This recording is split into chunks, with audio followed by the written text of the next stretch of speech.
Padahal ya aslinya memang aslinya biasa. Anggur aja biru.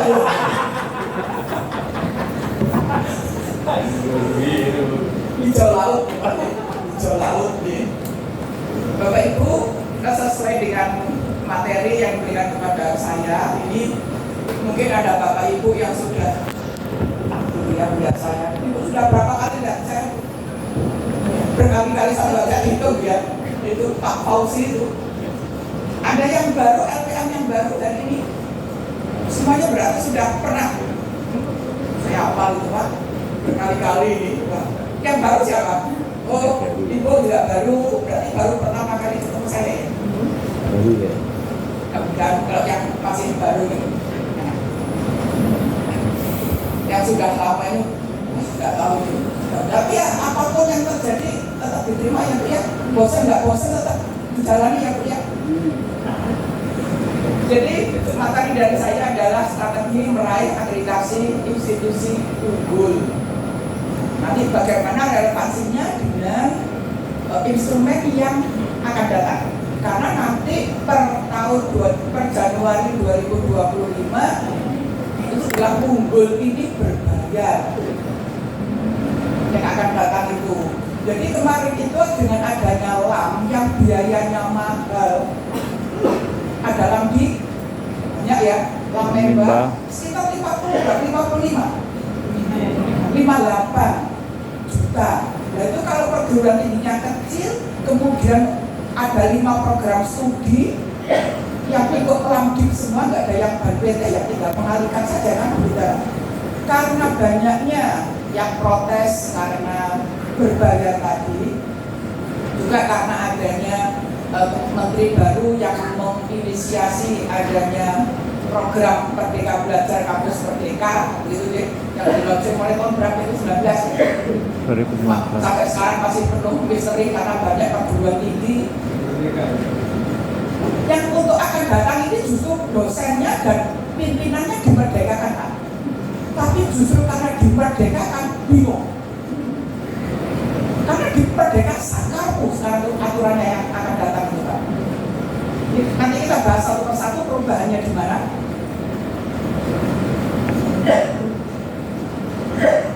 Karena memang topik kita adalah bagaimana kita menuju akreditasi unggul. Tidak membahas yang lainnya. Ini masih ada waktu sampai sekitar bulan Desember kalau Bapak Ibu ingin mendapatkan akreditasi unggul dan gratis. Unggul dan gratis. Karena untuk unggul, akreditasi unggul periode yang akan datang berbayar. Bayarnya berapa? Masih belum jelas. Masih digodok. Nah, apa bedanya antara akreditasi A dan unggul? Setiap perguruan tinggi yang meraih predikat unggul itu sudah pasti meraih nilai akreditasi A. Tetapi kalau yang A belum tentu unggul. Oleh karena itu, kalau memang Bapak Ibu merencanakan untuk mendapatkan akreditasi unggul, yang perlu atau yang paling penting diperhatikan adalah visinya. Visi. Karena kalau Bapak Ibu akreditasinya unggul, itu harus cita-citanya perguruan tingginya itu akreditasinya unggul, visinya harus mempunyai daya saing internasional. Jadi nanti sepulang dari sini mohon dipersani kembali visinya perguruan tinggi itu seperti apa. Apakah masih mempunyai daya saing tingkat regional, nasional, atau sudah ada internasionalnya. Karena kalau kita menginginkan internasional, itu nanti bisa kita capai unggul. Selama mimpi kita hanya mempunyai daya saing se-Indonesia saja, saingan dari perguruan tinggi A, B, C yang masih mutlak sekitar wilayah Indonesia saja, berarti baik sekali nanti. Tetapi kalau sudah isinya mempunyai daya saing internasional, itu potensi untuk unggul tinggi sekali. Karena memang syaratnya itu, dan unggul itu harus memiliki daya saing internasional. Daya saing internasional itu seperti apa? Ada dosen yang kuliah ke luar negeri atau mahasiswanya, ada mahasiswa luar negeri yang datang ke kampus kita, pertukaran pelajar, atau ada dosen masing-masing yang ada di tempat kita. Publikasi ilmiah di Bapak Ibu jangan hanya sekitar 6565. Artikelnya juga harus publish di jurnal internasional atau Sinta 1 atau 2, karena Sinta 1 walaupun itu nasional tetapi itu bisa setara dengan jurnal internasional Q3. Sinta 1 itu kan jurnal nasional terakreditasi peringkat 1 loh. Itu sudah disetarakan dengan internasional bereputasi atau Scopus. Sinta 2 juga demikian. Kalau nggak salah Sinta 2 itu setara dengan Scopus Q4. Nah, itu artinya memiliki daya saing internasional. Apakah Ibu memiliki topik-topik penelitian yang kolaborasi dengan luar negeri, teman-teman di luar negeri, pengabdiannya masyarakat ke luar negeri. Jadi sebetulnya banyak potensi itu. Contohnya saja di Malaysia itu ada yang namanya Pondok An-Nahdoh. Pondok An-Nahdoh itu di-hire oleh kiainya itu karena untuk memfasilitasi masyarakat yang tidak berkewarganegaraan. Jadi asal usulnya banyak orang Indonesia yang lari ke sana tanpa surat-surat, ya dengan jalan belakang menikah dengan orang India, Pakistan, punya anak, kemudian orang tuanya kembali ke negaranya, jadi anak ini tidak berkewarganegaraan sehingga tidak bisa sekolah. Dikumpulkan di Pondok An-Nahdoh di Malaysia itu, itu sangat membutuhkan tenaga-tenaga pengajar. Jadi Bapak Ibu mungkin bisa pengabdian ke sana, kita pengajar mahasiswanya PKL ngajar di sana. Entah itu kalau ngajar 1 semester kan diakui MBKI 20 SKS. Itu tinggal bagaimana mekanisme dan komunikasi menjadi kerjasama dengan Pondok An-Nahdoh itu. Itu kasihan mereka itu. Nggak tetap. Pimpinan pondoknya Pak Iyanya itu sangat membuka peluang untuk membutuhkan guru-guru dan istri, karena anak-anak di situ tidak bisa sekolah yang formal di sana karena tidak punya surat keterangan apapun. Ya, itu contoh kalau Bapak Ibu atau Bapak Ibu punya ilmu apa itu 3 hari saja ke Malaysia itu sudah dianggap pengabdian masyarakat luar negeri. Jadi daya saing luar negeri. Nah ini roadmap yang dibahas sudah beberapa waktu yang lalu, mungkin setahun yang lalu kalau nggak salah. Jadi kegiatan RPM ini dimulai mulai tahun 2021 dan waktu itu hasil pemetaannya Pak Fauzi bahwa banyak PTS-PTS yang belum mempunyai dokumen SPMI. Kemudian ada acara oleh konsorsium kalau nggak salah ya tahun 21 mulai ada penyusunan dokumen SPMI. Kemudian berlanjut ada penyempurnaan, kemudian AMI sampai berkali-kali begitu, dan insya Allah akan dilakukan nanti karena memang untuk auditor program studi itu minimal 1, karena untuk menjalankan AMI itu harus silang, tidak boleh auditor dari program studi A mengaudit di program studi A, jadi saling silang begitu. Oleh karena itu minimal 1 program studi memiliki 1 auditor.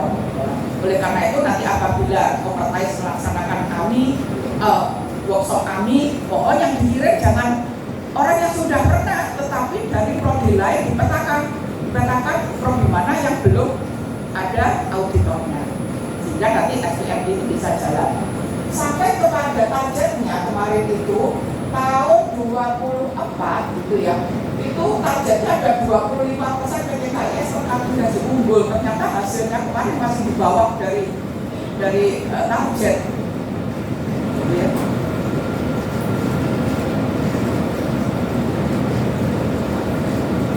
Dari pemetaan tersebut yang kemarin itu ini ada kemungkinan apakah PT-nya Bapak Ibu yang sedang seperti ini atau yang seperti ini kemer-kemer gitu ya. Kemer-kemer Pak. Apa kemer-kemer itu Pak? Linglung. Yang seperti ini, gitu lah, itu sudah bisa. Artinya semua persyaratan untuk akreditasi unggul itu sudah bisa, tinggal melaksanakan menyusun dokumennya. Jadi ada beberapa kemungkinan. Pertama itu masih tanda tanya, ISO lah kemungkinan unggul.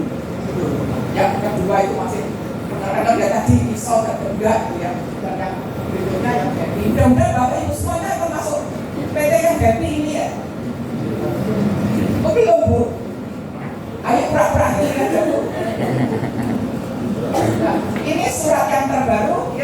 bahwa seluruh ini karena tulisannya sangat kecil sehingga dibuat template seperti ini agar bisa dipahami bersama bahwa seluruh proses akreditasi termasuk pemantauan dan evaluasi peringkat akreditasi atau PEMA, konversi peringkat akreditasi dan penyetaraan sertifikat akreditasi internasional program studi masih dilakukan dengan instrumen AMA sampai 16 Agustus. Kok di sini ada istilah sertifikat akreditasi internasional. Jadi apabila Bapak Ibu itu program studinya terakreditasi internasional dan full 5 tahun, karena model akreditasi internasional itu beda. Ada yang dari setelah kita sampai di akreditor internasional yang resmi apa ada yang nggak resmi? Ada. Jadi di luar negeri itu banyak sekali akreditor. Tetapi kalau Bapak Ibu memang prodinya mau diakreditasi internasional, monggo dipersani sesuai dengan SK kementerian. Jadi ada beberapa nama ya itu saja, jangan yang lainnya. Contoh seperti ASIC, ada akreditor namanya ASIC, ASIIC, itu tidak diakui dari Jerman kalau nggak salah. Itu tidak diakui oleh Kementerian Kemendikbud. Karena apa? Karena standarnya tidak sesuai dengan standar di Kemendikbud. Banyak akreditor luar negeri seperti itu.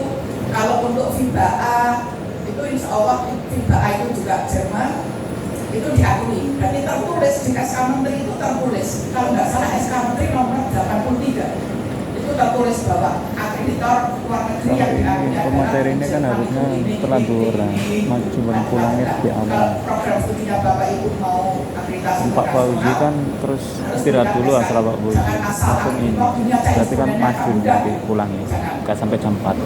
Kalau nanti setelah KL dan kita mendapatkan sertifikat akreditasi internasional itu 5 tahun full, bisa diakui, dikonversi sesuai ini. Nah, jadi sertifikat akreditasi internasional nanti tanpa submit borang dan sebagainya Bapak Ibu dapat akreditasi unggul, karena akreditasi internasional itu sama dengan unggul, tidak ada dua. Jadi bisa bangga program studi itu terakreditasi internasional juga unggul, padahal bentuknya hanya internasional saja, diakui unggul. Jadi bukan kemudian kirim borang ke internasional dan ke PT tidak. Tetapi kalau akreditasinya hanya diakui 4, 3, dan 2 tahun tidak diakui sama BPT, jadi kan BPT yang bisa diberikan sertifikat unggul menyetarakan sertifikat internasional tadi yang full 5 tahun. Yang agak berat, tapi bagaimana kalau ternyata hasilnya kita hanya diakui 3 tahun? Ya selama 3 tahun itu kita punya bahwa produk kita terakreditasi internasional. BPT-nya baik sekali, baik, nggak masalah. Ada beda. Itu yang dimaksud itu batas akhir atau cut off pengajuan proses akreditasi dengan instrumen lama. Instrumen lama itu yang 9 kriteria gitu ya. Pada tanggal 31 Desember cut off-nya. Jadi kalau Bapak Ibu tadi yang merasa happy tadi, Bapak yang merasa happy bahwa perguruan tingginya atau program studinya bisa ke unggul, segera segera susun panitia tim, segera sampai batas akhir 31 Desember. Setelah itu yang sampai setelah 31 Desember menggunakan instrumen lama. Instrumen lamanya seperti apa? Saat ini masih dikerjakan. Isinya apa? Belum ada yang tahu, masih kerjakan. Kapan akan di-launching? Batasnya adalah instrumen baru akan dilaksanakan sosialisasi tanggal 1 Januari sampai 16 Agustus. Katanya ini masih menggunakan instrumen lama yang disubmit sebelum tanggal 31 Desember. Kan nanti proses Januari, Februari, Maret itu kan ada proses yang orang lama itu. Kalau submitnya setelah 31 Desember baru menggunakan instrumen baru. Kan baru sosialisasi. Jadi awal Januari itu instrumen sudah di-launching, silakan digunakan. Tetapi sambil jalan akan tetap dilakukan sosialisasi barangkali dari poin-poin instrumen yang sudah di-launching tadi itu ada beberapa yang masih kurang paham sehingga bisa terus dilakukan sosialisasi karena instrumen baru. Dan yang terakhir, instrumen akreditasi baru akan berlaku efektif pada tanggal 18 Agustus 2025. Bagaimana mencermati surat ini? Instrumen baru akan berlaku efektif pada tanggal 18 Agustus. Padahal sosialisasinya ini cut-off-nya 31 Desember. Artinya bahwa kalau bisa Bapak Ibu yang masa akreditasinya itu habis nanti sekitar Februari, Januari, lebih baik sekarang aja.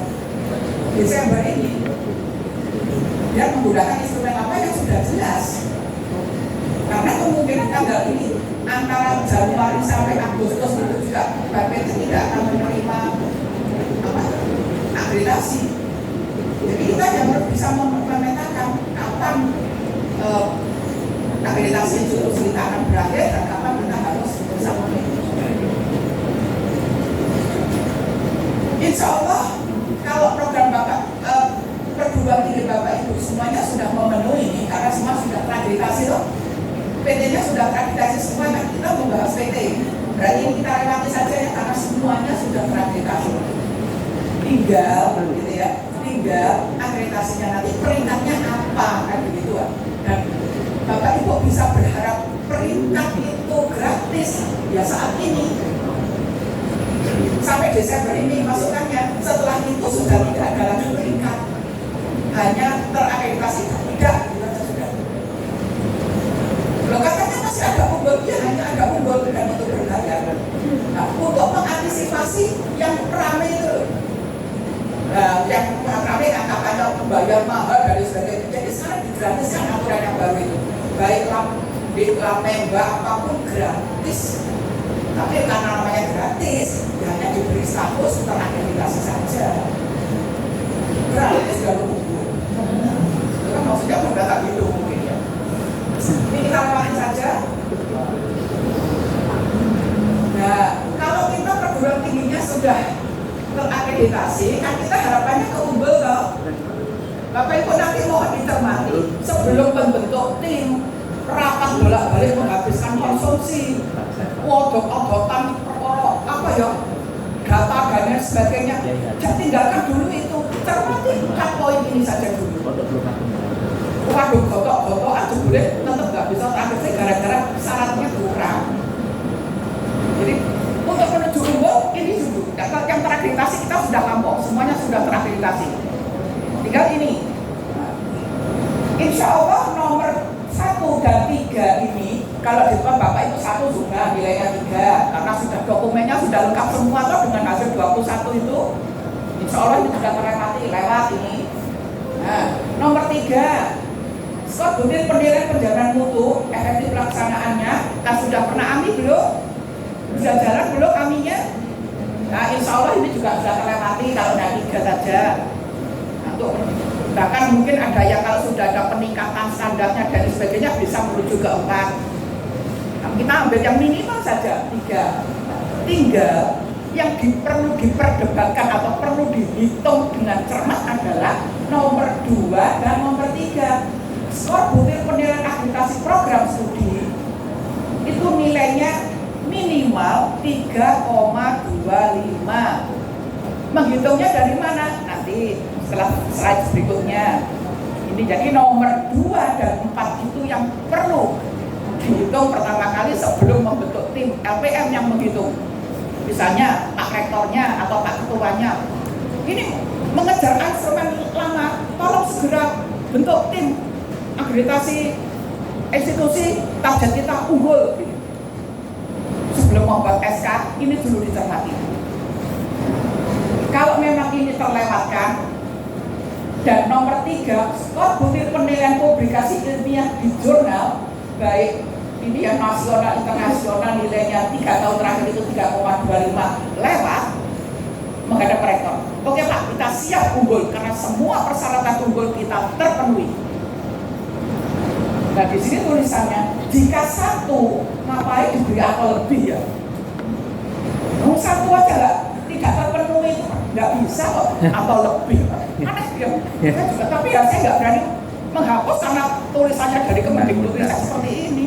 Jika satu atau lebih, satu aja nggak memenuhi atau lebih tambah, atau lebih penilaian tidak terpenuhi, maka peringkat akreditasi perguruan tinggi akan ditetapkan baik sekali di bawahnya. Apakah mesti baik sekali? Belum tentu, bisa jadi baik, ya tergantung nilainya ini. Nanti yang baik sekali nilainya ini 3, ini 2,5, atau 2,75, ya tinggal kita yang mana. Karena ini bahasanya untuk menuju unggul, targetnya Kompertais adalah ada beberapa PT KIS ini yang terakreditasi unggul, maka saya hanya membahas yang unggul saja. Ya, dari itu bila salah satu nggak terpenuhi, langsung lapor ke ketua atau rektor. Pak, ternyata kita nggak bisa unggul. Harus bisa ini begini, nggak bisa. Karena ini nggak bisa di engineering. Saya kan sering ngajari untuk mengengineering, bukan ngapusin terlalu kasar jadi salah pikir ya. Tapi markup data kok ya teman-teman gitu loh. Seorang pendidik ngajari tulisannya aku ini. Ngajari markup data gitu, mengengineering, biar agak keren. Ada teknik-teknikan itu. Teknik kampus sih maksudnya. Apa bisa Bapak Ibu mengengineering akreditasi program studi? Apa mau nyetak sertifikat sendiri, diberi nilai sendiri, ditangani sendiri? Nggak bisa kan? Nggak bisa. Jadi ini nggak bisa di-engineering ini, termasuk publikasi ilmiah ini. Kita punya 10 jurnal fokus, buktinya mana? Nggak bisa. Tapi kalau jumlah mahasiswa DO 0 gitu, walaupun ada DO kita buat SK baru, ya tanda tangan kan rektor, bisa di-engineering kan? Mudah itu. Pak, ini kan kenyataannya DO-nya sekian, tetapi untuk akreditasi biar nilainya 4 kan nggak ada DO, ya aku tidak ada DO. Kalau Pak tanda tangani SK bahwa tidak ada yang DO, ya bisa. Jumlah mahasiswa 5 dianggap 50, Pak namanya mahasiswa dibuat 50, tolong ini Pak, coba kita tuh 50 atau 500, tanda tangan rektor, bisa itu di engineering. Belum kenyataannya nggak siap, karena tanda tangan rektor sendiri. Tetapi kalau sudah menyangkut yang nomor 2 tanda tangan itu PNT, yang ini juga bukti-bukti akreditasi uploadnya nggak bisa. Jadi ini strateginya adalah untuk mendapatkan akreditasi unggul, mencermati ini dulu. Kalau begitu semuanya sudah terpenuhi, baru bentuk tim, pembagian tugas kriteria 1, 2, 3 siapa. Di tempat panjenengan apa begitu dibagi kriteria 1 berapa gitu ya? Kalau di tempat saya itu ada unit khusus gitu ya, unit khusus yang orangnya tetap, tapi tidak ada kantornya. Jadi yang menangani mengoreksi, dari yang mengerjakan borang tetap prodinya, tetapi ada tim khusus yang mereview pekerjaannya. Jadi kalau C1 nanti yang mengoreksi, yang mereview siapa, C2 yang mereview siapa, dan itu nggak ada kantor khusus, tapi ya tetap di kantornya masing-masing untuk membantu program studi yang akan akreditasi. Nah, ini yang saya sebutkan tadi bahwa perolehan sertifikat.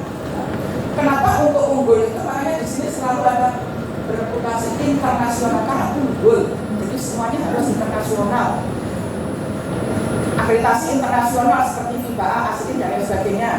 Kalau kemudian kalau sertifikat seperti apa sertifikasi? ISO itu bukan akreditasi. ISO itu sertifikasi. Jadi untuk menambah capaian atau mendapatkan sertifikat internasional, karena dihitung di sini perolehan akreditasi program studi, ya kalau lembaga akreditasi internasional akreditasi, dan yang ini sertifikasi ya eksternal itu. ISO itu bisa memperoleh dari ISO itu per item, misalnya meng-ISO-kan laboratorium, meng-ISO-kan satpam security. Surigiti atau security? Bukan surigiti ya?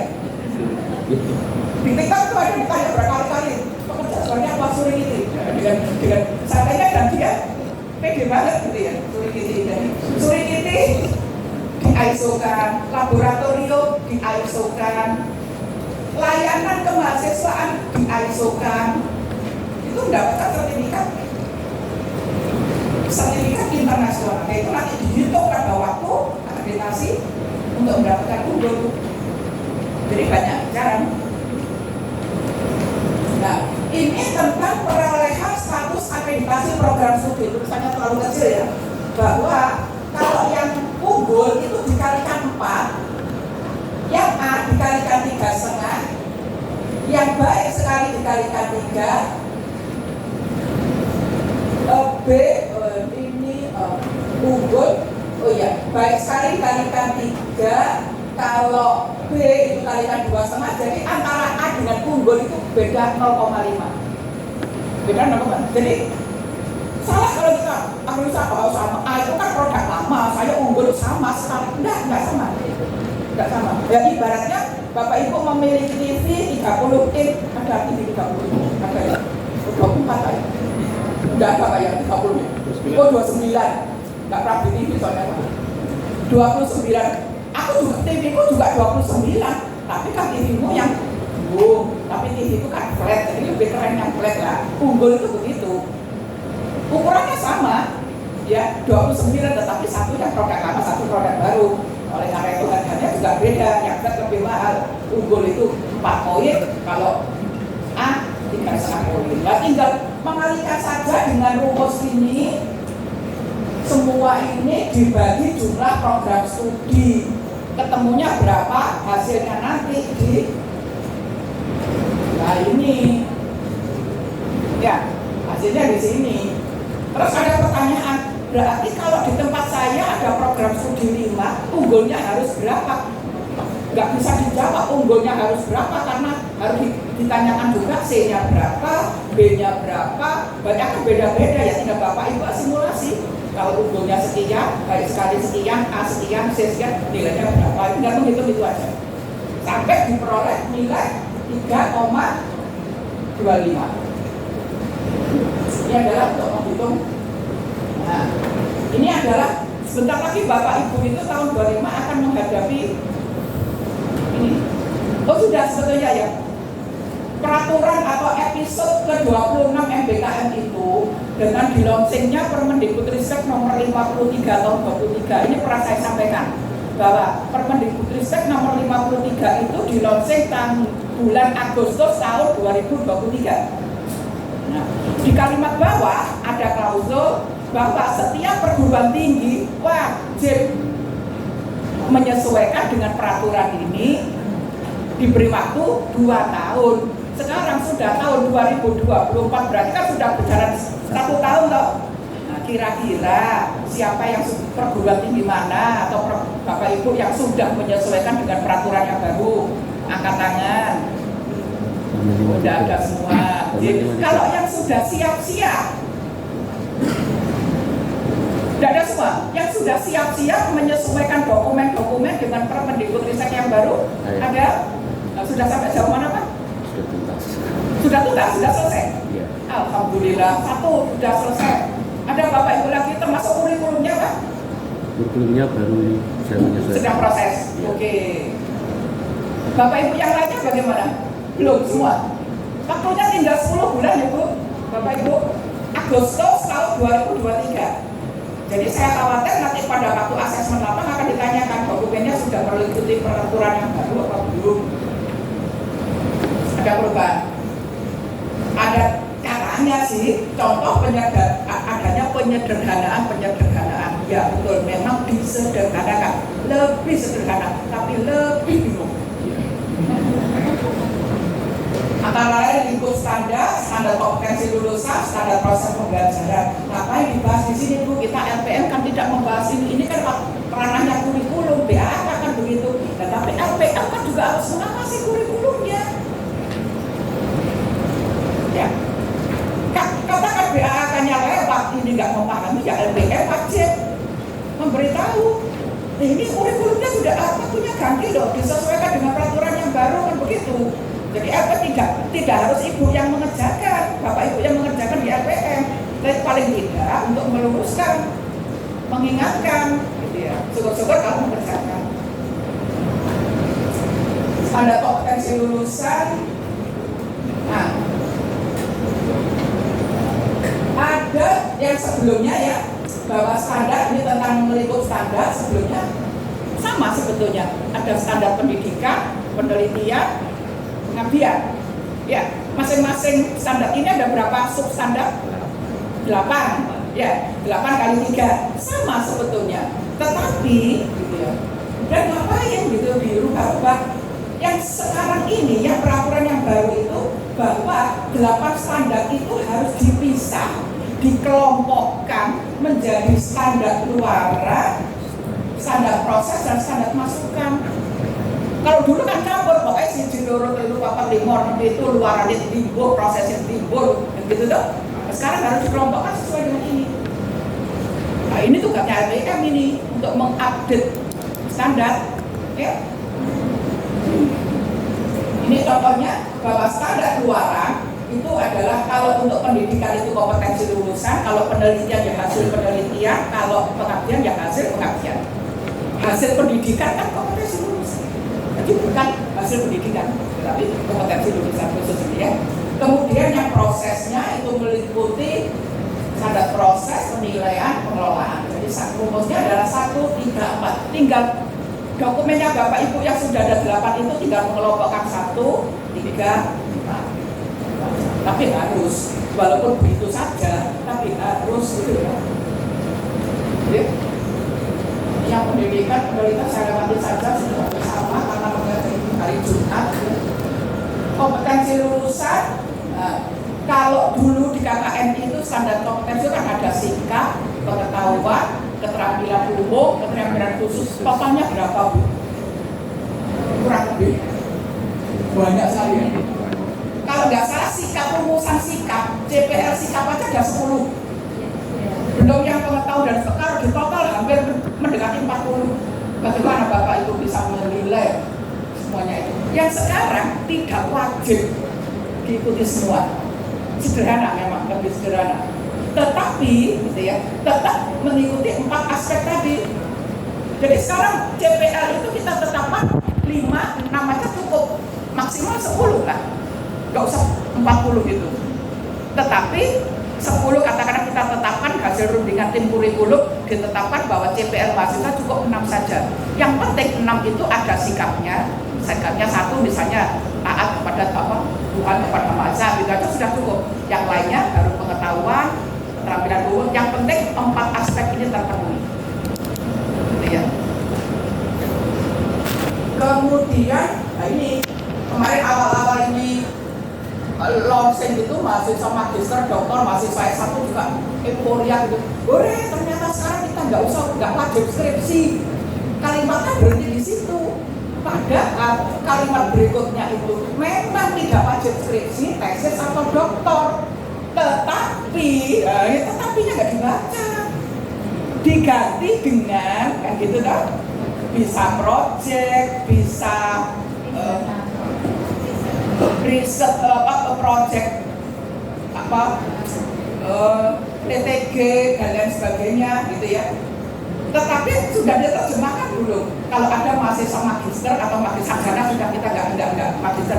Skripsinya Bapak Ibu ini harus diterapkan kan bahwa mahasiswa tidak wajib katakan saya tidak mau skripsi, nggak boleh dilarang. Karena di permen difasilitasi, tapi harus diganti tugas prototipe misalnya.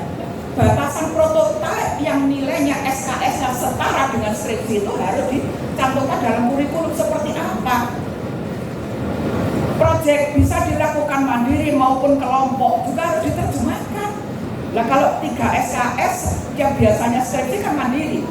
Nah di kelompok aku yang proyekmu di kelompok 10 orang sehingga semuanya 10 orang tanpa skripsi. Nah, harus diberi batasan kalau kelompok itu proyeknya harus seperti apa. Kalau mungkin kalau teknik gitu ya, mungkin misalnya proyek membuat bangunan rumah gitu ya. Itu mungkin dari arsiteknya siapa itu masih bisa karena proyeknya besar sekali. Di kelompok mungkin bisa. Tetapi kalau proyeknya kecil-kecil juga kelompok itu perlu diterjemahkan di kurikulum sampai sebatas apa. Boleh kelompok itu bila proyeknya seperti apa. Bila mandiri tidak mau skripsi, proyeknya seperti apa, prototipenya seperti apa. Itu harus dibunyikan di kurikulum. magister, doktor, administrasi juga begitu. Nah, dulu ini di kurikulum juga di peraturan yang lama dibatasi bahwa yang dinamakan satu SKS itu setara dengan 170 menit, terdiri dari itu jelas, terdiri dari 50 menit tatap muka, 60 menit tugas terstruktur, 60 menit tugas mandiri. Peraturan yang baru 3, satu SKS itu 45 jam. Terus aturan dewe tatap muka gawe piro terserah perguruan, bisa beda perguruan tinggi satu dengan yang lainnya. Ya tergantung perguruan tingginya mau ngatur seperti apa. Pokoknya satu SKS 45 jam. Apakah 45 jam itu dibuat teori tok selama 45 jam satu semester? Apa kalau teknik mungkin banyak prakteknya, monggo diberi kebebasan kita itu. Tapi malah bingung. Kalau dulu kan jelas toh. Oh, berarti kalau 3 SKS saya harus bicaranya ya 3 kali 50 menit itu yang kuliahnya. Terus tugasnya 3 kali 60 menit. Tugas terstrukturnya ya tidak jelas kan. Kalau sekarang tidak ada batasan berapa tatap muka, aku redih, aku redih. Tapi bingung. Ya. Penilaian mata kuliah hanya dalam angka dan huruf, kalau yang ke depan ini tidak. Jadi ada istilah lulus dan tidak lulus, itu aja. Jadi seperti ini. Ada lulus atau tidak lulus, tidak ada angkanya. Untuk keterampilan CPR tertentu. Ini perlu diterjemahkan juga di kurikulum. Mata kuliah apa yang statusnya itu lulus dan tidak lulus sehingga tidak di IPK. Masing-masing akan beda-beda. Ini tidak harus dalam bentuk nilai. Tidak seperti yang dulu kan, semuanya dalam bentuk nilai.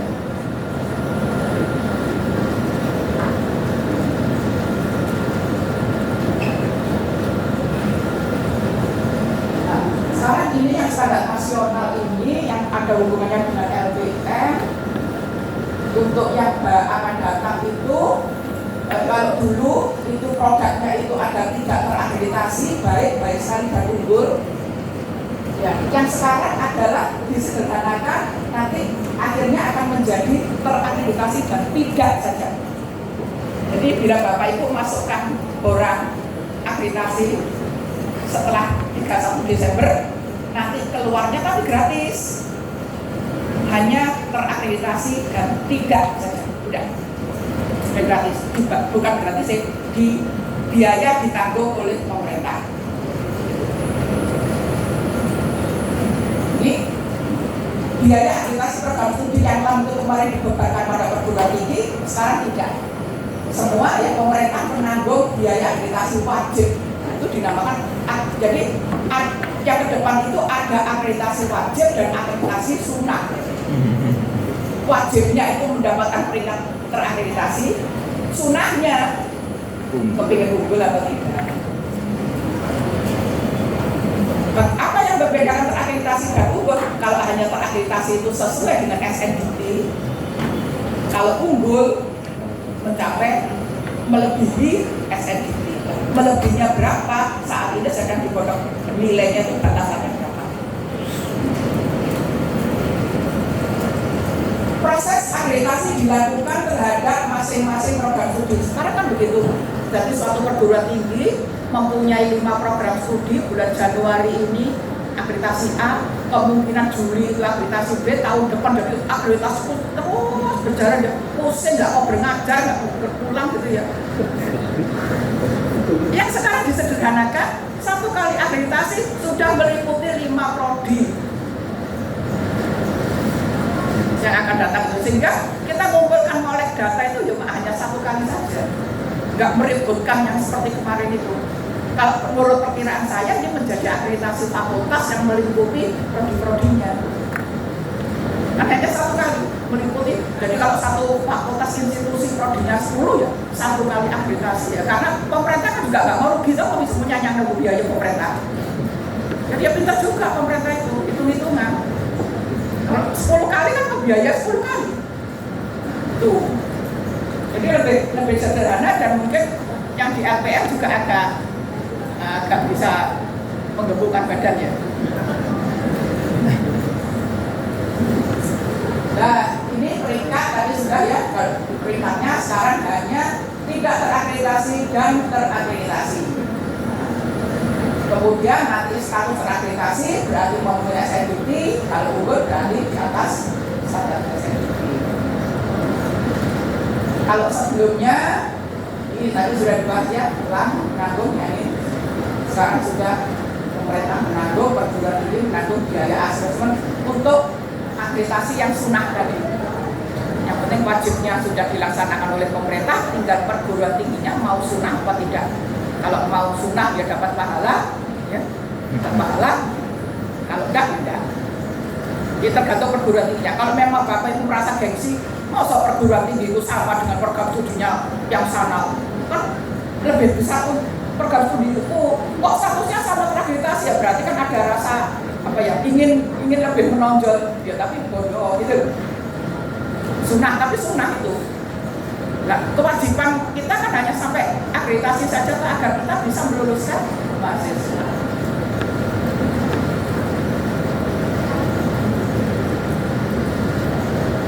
Nah, ini cukup.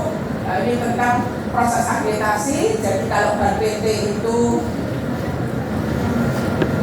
terhadap perguruan tinggi, kalau OLAM itu terhadap program studi, tetapi bagi program studi yang belum memiliki LAM, akreditasinya masih diikutkan ke BAN-PT. Nah, ini masih bertahap terus. Sekarang sudah ada sekitar 7 LAM. 7 LAM yang paling baru Februari 2024 kemarin itu LAM untuk ilmu-ilmu pertanian.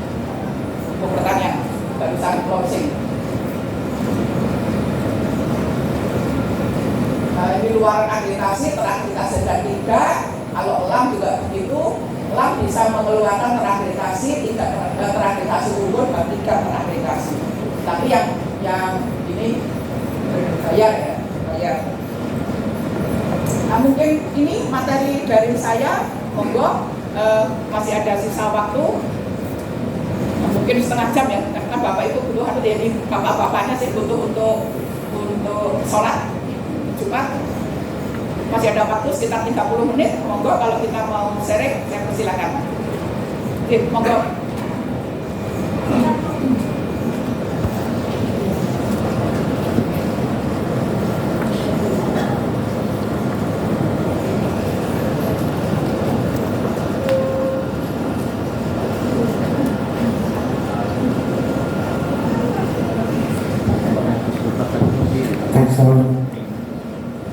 Terima kasih. Assalamualaikum warahmatullahi wabarakatuh. Saya dari Sekolah Tinggi Ilmu saya dari Malang Bondowoso akan menanyakan terkait dengan akreditasi.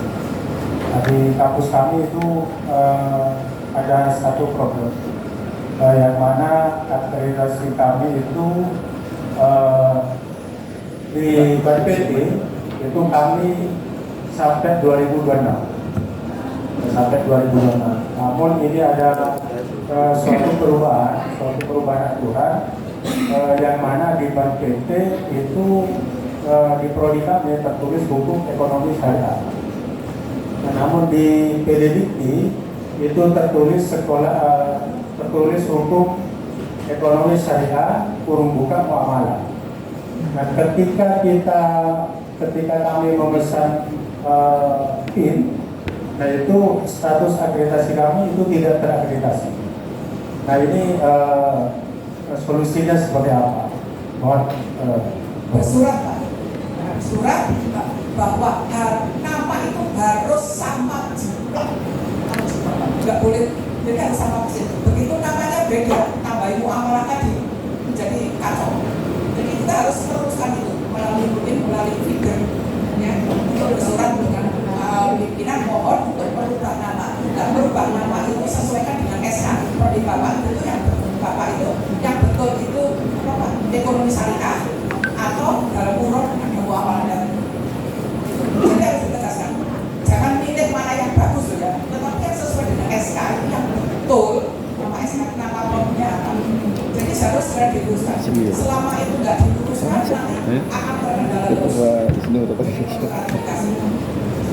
sudah melakukan beberapa namun sampai saat ini masih belum ada Tembus ya.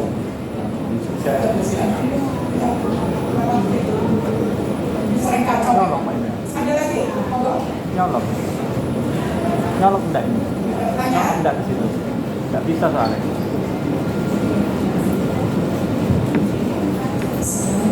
Saya berdoa, saya berdoa dari saya di Surabaya.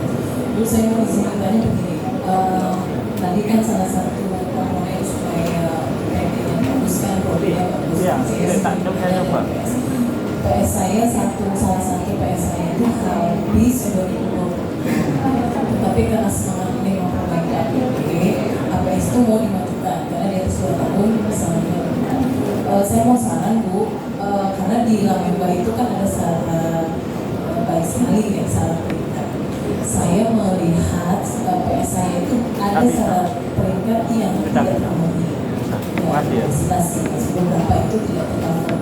Tapi saking semangatnya pihak kampus untuk segera mengajukan, mungkin bagaimana bisa ngasih saran supaya tidak buang-buang waktu dan tenaga uang, betul, okay. Bagusnya seperti apa? Karena andai pun kami percepatan ke baik sekali, nanti kan kita harus perkuat untuk dulu juga butuh proses kembali gitu. Terima kasih banyak. Memang banyak kasus yang seperti itu buat jadi semangat tidak diimbangi dengan modal.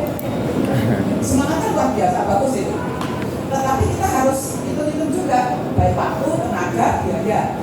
Kalau memang diprediksi, maka kita harus kita nyusun roadmap itu untuk memperkirakan kalau sudah mempunyai tahun sekian itu roadmap itu kita kejar lah agar ke depannya juga lancar gitu ya. Karena kita tidak mempunyai roadmap, oleh karena itu kita hanya ambisi saja. Tidak tahu yang di sini itu nggak nutut gitu. Kalau memang persyaratan untuk menjadi unggulan baik sekali tidak nutut dan itu tidak bisa diinjineering. Sitasi nggak bisa. Nggak bisa, karena sitasi ya dosennya harus tulis dulu, mahasiswanya digerakkan untuk mensitasi tulisannya. Nah kalau dosennya nggak nulis, yang ditulis apa kan yang disitasi apa nggak jelas. Berarti itu juga tidak bisa dilaksanakan secara cepat. Kalau memang itu kendalanya, ya nggak usah mau daripada nanti ibu percepatan dengan biaya tenaga dan effort terlalu besar, tetap hasilnya sama terus ngapain gitu. Jadi kita melakukan percepatan itu bila kita sudah punya planning bisa meraih itu. Gitu. Kalau nggak bisa ya jangan lakukan percepatan, justru yang mengganjal inilah yang kita push. Gitu. Jadi kita tahan sabar sebentar, gitu ya. Tetapi nanti hasilnya lebih bagus. Kalau menurut saya begitu Bu. Sayang nanti sudah aku beda tetap karena nilai akreditasi program studi tadi sangatlah mempengaruhi. Sangat mempengaruhi. Kecuali kalau bisa kita tunggu. Yang kita percepat program studinya dulu. Begitu hasilnya bagus, kita masukkan datanya untuk AIPT, gitu kan. Kalau ini nggak bisa, ya sudah ya biarkan sampai tahun 26 yang AIPT dilaksanakan waktunya habis ya laksanakan dengan nilai apa? Nilai program studi itu ya yang apa adanya. Tapi kan effortnya nggak untuk satu kali kok untuk semuanya. Iya. Mungkin kita jumlah Monggo ada lagi. sekolah tinggi. Oh semua Ada aja. tanya lagi. Monggo Bu. Setiap fakultas.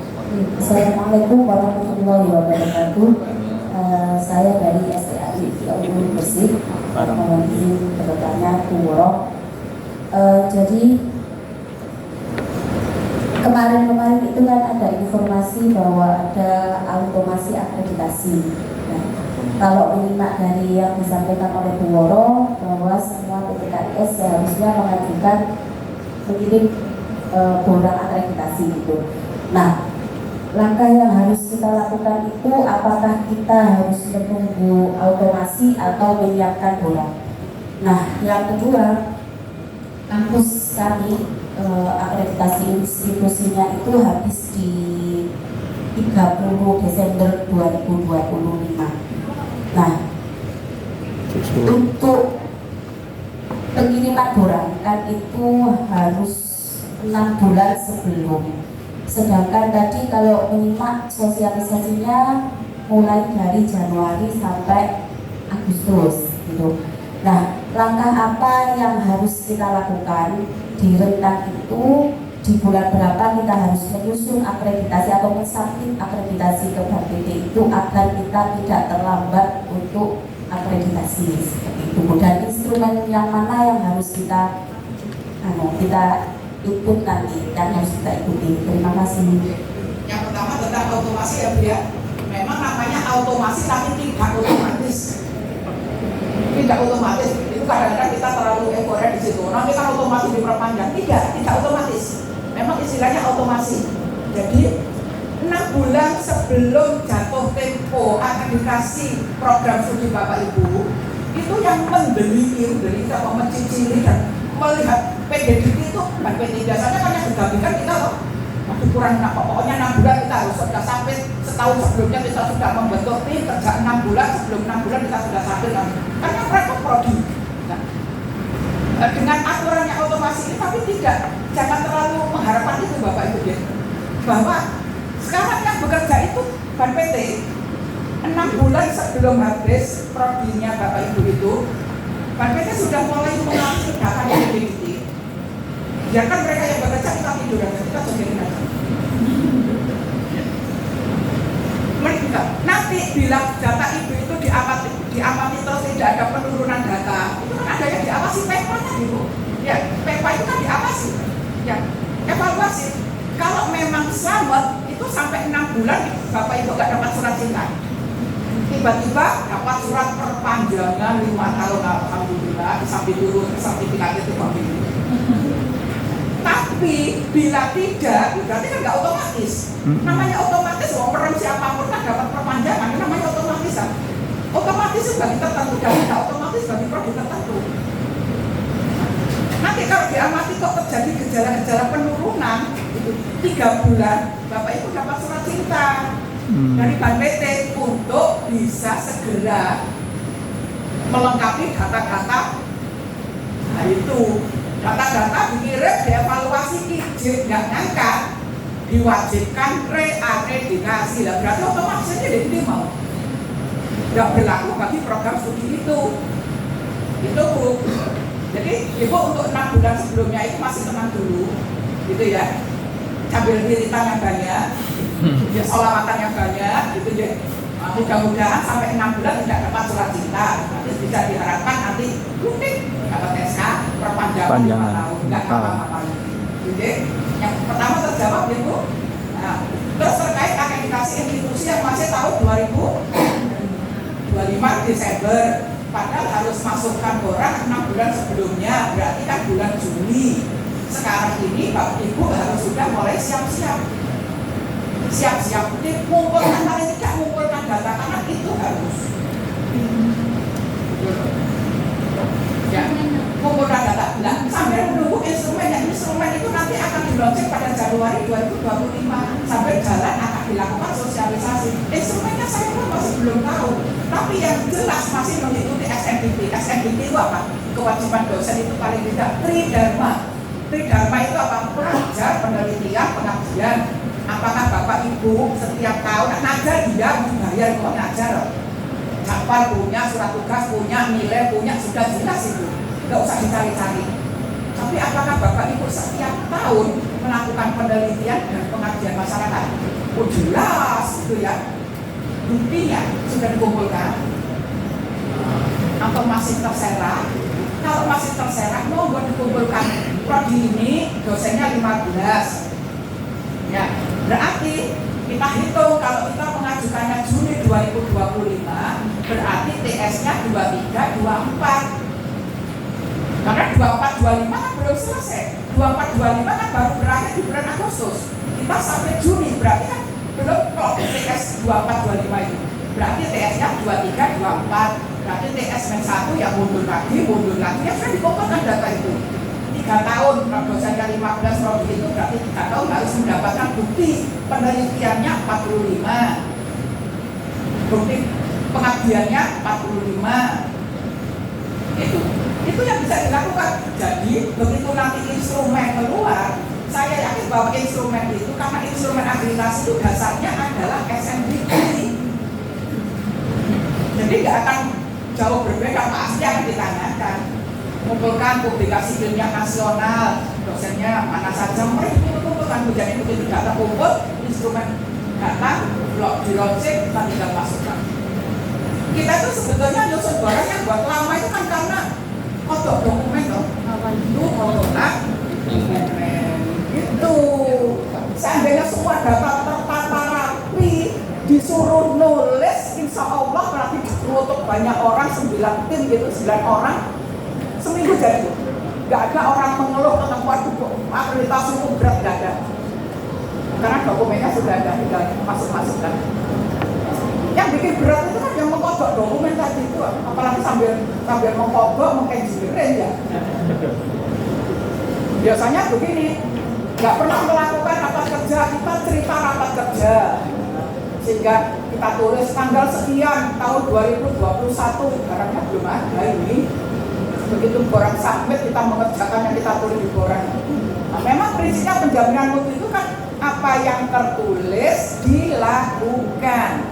Apa sih yang tertulis itu? Yang tertulis di Renov, Renstra itu dilakukan. Di pedoman-pedoman itu standar-standar itu, standarnya dosen itu harus minimal S2, ternyata ada titipan dari yang masih S1 tetap dikirim, berarti kan yang ditulis nggak dilakukan. Gitu kan? Dosen program studi minimal memiliki 5 dosen tetap gitu ya. Ternyata hanya 3, yang 2 entah makhluk apa gitu. Masukkan itu berarti kan ditulis tapi tidak dilaksanakan. Kalau sudah dilaksanakan ditulis, maksudnya bagaimana dilaksanakan ditulis? Dibuat laporan. Jadi Renov itu kan isinya program kerja. Nah, laksanakan. Jadi melaksanakannya itu ya yang Renov ini, jangan Renovnya ditulis A, yang dilaksanakan B. Di Renov tidak ada program beli mobil, tiba-tiba ada rezeki beli mobil. Renovnya nggak nyambung sudah. Ya, jadi Renov itu boleh, apakah program-programnya dilaksanakan di luar Renov itu? Nggak boleh, boleh. Tetapi Renov ini lo jalankan dulu, dijalankan baru program-program yang lain. Tidak menutup kemungkinan itu memang ada program-program yang mendesak. Nah kalau ternyata programnya mendesak, seperti contoh saja, di Renov yang tahun sekian itu tidak ada yang namanya antisipasi COVID. Tidak ada program untuk beli masker atau hand sanitizer, nggak ada. Karena nggak kebayang bahwa ada COVID. Nah, ternyata tiba-tiba ada musibah kena COVID, sehingga dana-dana yang misalnya untuk mengadakan workshop A, workshop B, workshop C, dananya terserap untuk membeli hand sanitizer, bangun tempat cuci tangan. Apakah itu salah? Nggak salah. Nggak apa-apa, tetapi evaluasinya kan ini dikatakan bahwa ini tidak jalan karena gitu. Nah, setelah itu berikan laporannya yang melaporkan workshop ini yang kita rencanakan di Renov itu tidak jalan karena ini kendalanya ini, nggak masalah. Tapi harus ada apa yang ditulis dilaksanakan, apa yang dilaksanakan ditulis, itu saja. Gitu ya Bu. Ada pertanyaan lagi? Oke, monggo. Bagaimana jika Kodi itu di Sabto SK akreditasi? Di Sabto, karena kita belajar, tapi di BNPT itu tidak terbaca. sama kita harus Ini sama Mbak Punggo. kita punya bukti bahwa sertifikat akreditasi harus kita luruskan. Karena itu mempengaruhi sekali. Jadi Bapak Ibu, bahwa asesor itu yang dipercaya adalah data di BNPT. Misal ada asesmen lama di PGDT tertulis bahwa program studi Bapak Ibu tidak ada doktornya. Tapi Bapak Ibu punya doktornya dalam waktu asesmen. Loh Pak, dosen ini tuh sudah doktor, ini loh jasanya asli, transkripnya. Nanti akan salah, enggak kenapa kok di PGDT tidak dirubah. Karena amanatnya asesor itu yang dilihat adalah PGDT, oleh karena itu feeder di perguruan tinggi itu sangat perlu. Jangan menyepelekan leader ngamuk, aku perbaiki, aku wis dokter, aku wis lektor kepala, leader nggak boleh update, rugi institusi. Jadi leader itu harus kita rangkul ya, kita openi gitu. Bukan openi dalam arti bukan kita enggak, itu memang sudah tugasnya gitu loh. Tapi kita itu paling tidak dalam bahasa sehari-hari itu menghargai gitu. Kadang-kadang ada perguruan tinggi itu yang menganggap remeh leader. Jadi tetap walaupun Bapak menunjukkan ini loh Pak, saya itu sudah dokter Pak, gitu loh. Ini jasanya, ini transkripnya. Iya, tapi kenapa di PD Dikti kok masih belum tertulis? Jadi makanya perlu diklarifikasi, ya Pak, segera diurus itu, diurus. Ada lagi? Saya dari Stana mengerti apa namanya, kami itu kampus dari alih status kan, alih kelola dari style bulan menjadi style ngobrol. Di BPT kemarin kita mengajukan akreditasi pada Agustus Juli 2024 dianggap terlambat. Terus solusinya gimana? Jatuh temponya kapan Pak? Kemarin kan kita awalnya mulainya dari 2021. Ekvator itu 2021. Harusnya kan 2025 akreditasinya. Kalau 21 ya 26. Itu 25 masuk ke Bapak, masuk kan dianggap terlambat. Dianggap terlambat. Baru Pak, program studi baru. Institusi. Oh iya. Kok terlambat hitungannya dari mana ya Pak? Entah apa ngitungnya dari kampus awalnya yang statistikal itu atau iya. Nah, sekarang SK dan sekarang pada waktu Bapak akreditasi itu menggunakan kampus lama, nama kampus lama atau nama kampus baru? Bisa baru. Mestinya ya SK yang terbaru Pak. SK dari perubahan itu berubah, mestinya begitu. Coba ditanyakan juga Pak itu Pak. Karena memang ya paham sih PD Dikti itu yang mengopeni perguruan tinggi negeri swasta se-Indonesia berapa, hampir 4.600 itu. Jadi kalau ada kendala-kendala kita lah yang rajin-rajin ke sana konsultasi ya. Yang penting kita punya bukti-bukti itu dilampirkan. Sambil pimpinan perguruan tingginya surat pengantar ya. Mungkin solusinya itu Pak. Monggo, ada lagi? Tidak ada? Baik, sepertinya sudah ada Pak. Ya, segera siap-siap.